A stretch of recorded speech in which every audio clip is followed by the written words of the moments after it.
Hello and welcome. In this video, we're going to run through smart chips in Google Docs. What are smart chips?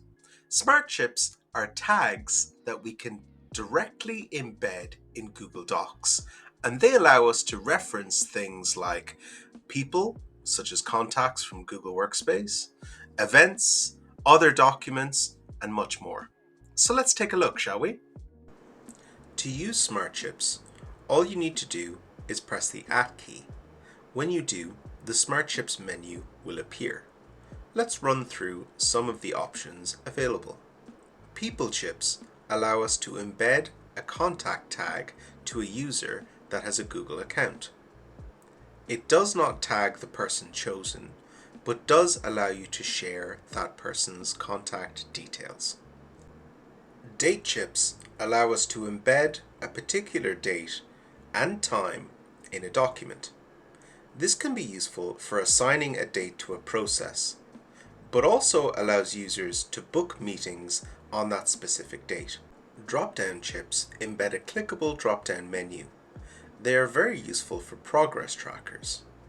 You can create a new drop-down or select one of the suggested ones. You can also reuse any drop-downs you previously created. Once created, these are fully customizable. You can adjust the text, the option order, and color for each menu item from the Add Edit option at the bottom.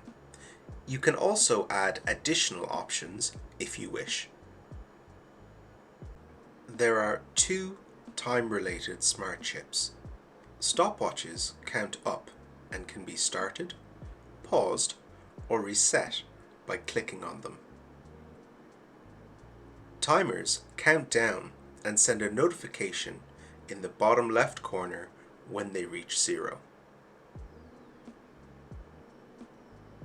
Task smart chips allow us to assign tasks within Google Docs. Give a task a title, date, and assignee, and it integrates with your Google Tasks automatically, even adding itself to your calendar should you select a date or a time. Another benefit of assigning tasks in this way is that the task will include a link to the document it was created in. This is actually one of the ways that you can assign tasks to other users. Do note that they must have access to the document, however. Next, let's take a look at variable chips.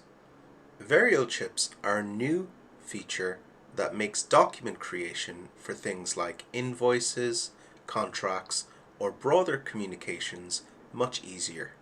Simply predefine and insert placeholders such as a client name, contract number, or an address, and then you can update it throughout the entire document by editing the value in one place or in the variable chips menu.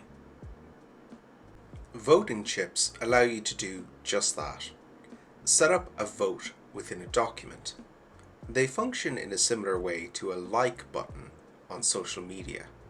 You can customize the options available within the vote as you see fit, and add multiple chips in order to give people alternative voting options.